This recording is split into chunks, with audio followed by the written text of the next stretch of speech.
Bonjour chers abonnés, j'espère que vous allez bien.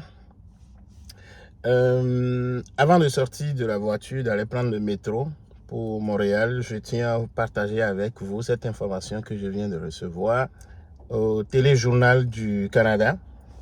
Vous savez, le Québec, on sait, est souvent réticent à l'immigration de masse, c'est ça. Mais j'ai écouté aujourd'hui au téléjournal que en 2022, le taux d'immigration du Québec a doublé.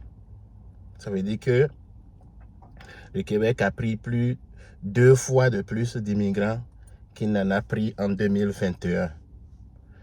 Et cette part d'augmentation est surtout due à l'immigration temporaire, c'est-à-dire les travailleurs, les réfugiés, ces gens-là qui viennent pour des raisons surtout de travail. Qu'est-ce que ça veut dire? Ça veut dire qu'il y a de nouveaux développements, ça veut dire qu'il y a des changements. Comme je le dis, c'est un début pour l'immigration par le permis de travail. Donc, ceux et celles qui ont le goût d'immigrer au Canada par cette possibilité, soyez patients. Comme je le disais, au début, il y a toujours une réticence, on ne sait pas comment ça va se passer. Avant que les entreprises ne s'engagent définitivement ou ne se lancent dans cette possibilité d'immigration, dans cette possibilité de recrutement plutôt, elles vont vérifier, elles vont aller tranquillement d'abord. Donc, c'est sûr que c'est un mouvement qui va continuer dans les prochaines années, dans la prochaine décennie. Donc, si vous avez, comme je le dis toujours, l'intention de venir par ici, par cette méthode, oui, soyez toujours prêts et il ne faut pas désespérer. Il faut toujours continuer à joindre les entreprises, à joindre les employeurs, présenter votre profil, présenter vos potentiels, révéler aux employeurs vos potentiels professionnels, potentiels employables ici. Et c'est sûr, ça va fonctionner. Il n'y a rien à faire. Je te dis, l'immigration, c'est un risque. C'est sûr. Si vous êtes réfractaire au risque, n'essayez pas.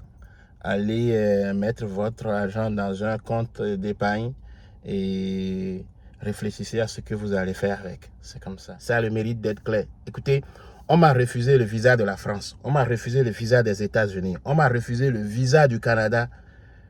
Et quand le moment est venu, je l'ai obtenu, le visa du Canada. Je n'ai pas désespéré. Donc, si vous avez vraiment le goût d'immigrer, n'arrêtez pas.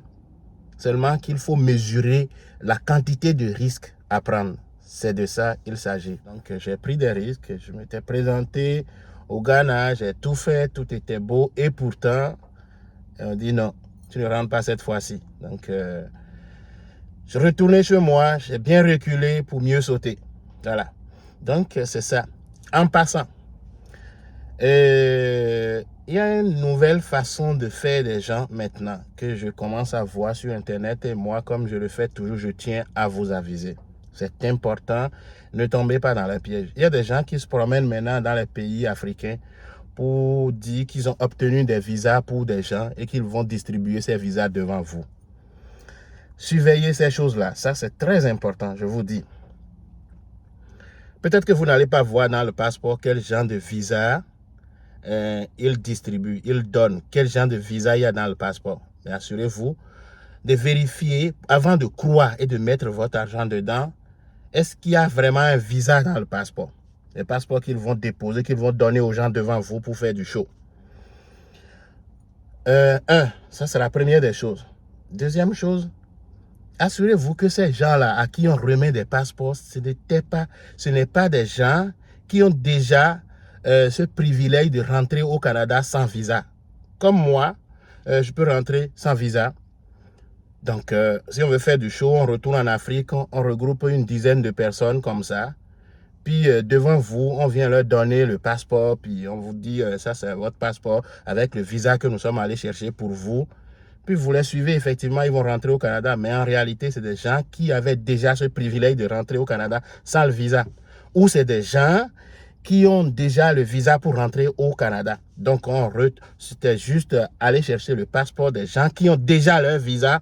On leur distribue le passeport devant vous Et vous allez penser que, bon, c'est effectivement ces gens-là, ils sont allés chercher du visa pour de nouvelles personnes. Non, faites attention à ça. Assurez-vous vraiment qu'il s'agit du vrai visa qu'ils vont chercher et qu'ils vont distribuer devant vous avant de mettre votre argent pour aller vous inscrire, les écouter et leur donner de l'argent pour vous faire du visa. Et comme je le dis toujours, la procédure est très simple. Aujourd'hui, tout est en ligne. Les formulaires, vous pouvez aller les chercher. Et le Canada, vous savez, l'immigration a nommé, il y a une nomenclature pour chaque formulaire. Je donne un exemple, ça peut être IMM 5230. Vous allez sur Google, vous tapez et vous allez rapidement retrouver ce formulaire. Vous avez des difficultés à remplir, allez toujours sur Google. Il y a les agents d'immigration qui vous donnent toutes les informations.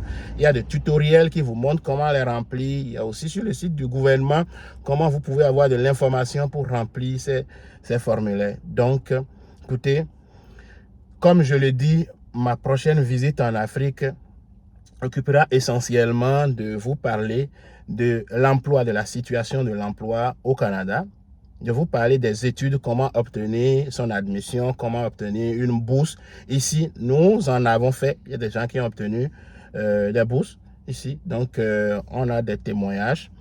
Et aussi, comment vous pouvez immigrer par vous-même au Canada.